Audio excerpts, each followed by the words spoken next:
there are train rides, then there are Sri Lankan train rides. The Teardrop Island in the Laccadive Sea may be small, but it packs in some of the world's most thrilling rail journeys. You could find yourself rattling past suburbs with a fellow commuter dozing on your shoulder, or perhaps weaving in and out of emerald green tea gardens and thickets of tropical rainforest while tucking into a packed-to-go meal of curry and rice, sometimes both in the same journey. The steam trains that once transported tea and spices along these weaving rail lines have mostly vanished, but the colorful diesel locos that replaced them offer the same evocative transect through the Sri Lankan landscape. If you're a lover of travel by locomotive, make sure you book tickets, in advance, for one of these 4 epic train journeys around Sri Lanka. Colombo to Kandy.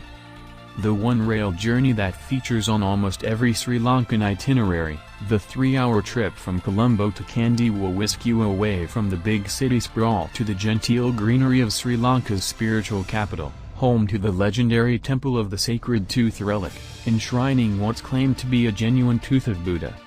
On the way, you'll rattle past rolling hills, paddy fields, lush stands of tropical forest, palm trees waving like giant hands, and miniature village train stations with tin roofs and station attendants standing to attention in immaculate uniforms. You'll also feel the air cool as you leave the baking coastal plain for the more pleasant climate of the hills.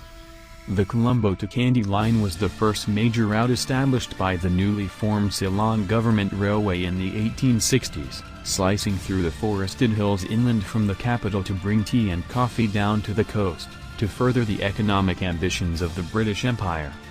Today, travelers ride in the opposite direction, on a journey that serves as the perfect introduction to Sri Lankan train travel, and offers by far the most atmospheric and enjoyable way to reach the hill country from Colombo. Kandy to Badulla. The trip from Colombo to Kandy is just a warm-up for Sri Lanka's most spectacular train ride, the British-era Main Line, built as a conduit for Sri Lanka's most famous export, tea. The journey from Kandy to Badulla takes 7 to 8 hours, and carves through Sri Lanka's tea country, passing swirling, curling plantations that appear hollowed into the hilly green landscape like the enormous fingerprints of a giant. Tidy fringes of lemongrass and canna bushes provide an ornamental trim around the edges, while tea pickers and rainbow saris create vivid flashes of color amongst the emerald sea. To make the most of the views, stake out a vantage point in one of the open train doorways, with your feet dangling above the track. The final stage from Ella to Badulla is perhaps the most dramatic section of the journey, with some spectacular feats of 19th-century engineering carrying the train across valleys and ravines and around problem outcrops. Just north of Ella, the tracks curve over the brick and stone 9-arch bridge before tackling the Demodara Loop, where the line circles a hilltop and passes back under itself. Many travelers end the journey at Ella and hike to viewpoints around the bridge, for one of Sri Lanka's most popular photo opportunities. Colombo to Galle. The Indian Ocean washes almost up to the rail tracks on the ride south from Colombo to the Portuguese-founded city of Galle, bringing fresh breezes and the smell of sea salt right into the carriages. So long as you sit on the right-hand side of the train, you'll have views out over the ocean as the train clatters out of Colombo.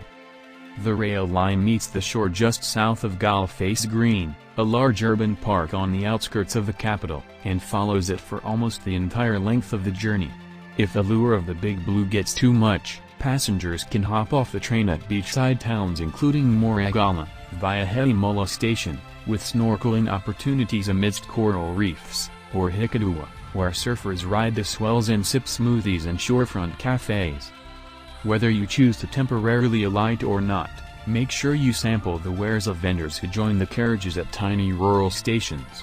Grab some buttered sweet corn, sliced fruit or packaged curry and rice and take in the bucolic scenes of coastal life, from children and dogs splashing in the surf to stilt fishermen sat atop their wooden perch, all the way to Galle. Anuradhapura to Jaffna. The rail line to the far north of Sri Lanka was severed by fighting between southern Buddhists and Hindu Tamils during Sri Lanka's long civil war. When the last Yul Devi Express rolled into Jaffna on June 13, 1990, It was marooned by bombing. Empty carriages were repurposed into military bunkers, tracks were ripped up for scrap metal and stations fell into ruin. For 25 years, rail travel to Sri Lanka's Hindu north was a distant memory. And then, in 2014, the shrill whistle of locomotives returned to the north as the Ural Devi Express rumbled back into Jaffna, on gleaming new tracks, for the first time in a generation.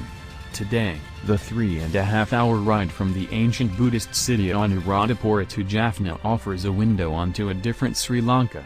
You'll leave the gleaming white dagobas, stupas, behind at Anuradhapura, and in their place multi-hued covilles, temples, start to color the countryside as you steam into Sri Lanka's Hindu north. You'll also leave behind Sri Lanka's major tourist crowds, with international visitors short on time skipping the splendors of the island's northern coast. On the final approach to Jaffna, the landscape flattens out, and patches of water in salt pans appear as the train crosses Elephant Pass, the heavily militarized bottleneck guarding the entrance to the Jaffna Peninsula. Tall palmyra palms rise over a landscape that still bears the scars of war, but also green shoots of rejuvenation, as villages and townships pick themselves up after decades of conflict. Waiting at the end is Jaffna itself, a vibrant Hindu city with a colonial heart, an easy leaping-off point for some of Sri Lanka's most idyllic, unspoiled islands and beaches.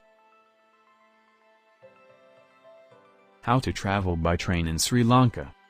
Trains zip to most corners of the island, charging slightly more than buses, but offering more atmosphere and better views. The website of Sri Lanka Railways has details of every route, but you'll need to go through an agency to book online. 12 Go and Visit Lanka tours have a good reputation. Third class is a free-for-all, where you'll have to fight for space in a carriage as jammed as a sardine tin.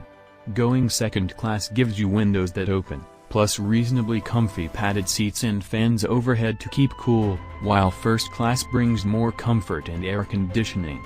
Top of the line are the first-class observation saloon carriages with giant windows for sightseeing, but the thick glass can make you feel a little isolated from the country you are passing through. Make reservations for first and second class seats and berths at the station a few days before you travel, or a week ahead of time for observation saloon carriages.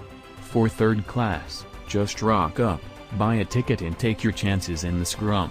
On most trains, the best seat is a spot on the floor in one of the open doorways between carriages, with a warm breeze blowing through your head.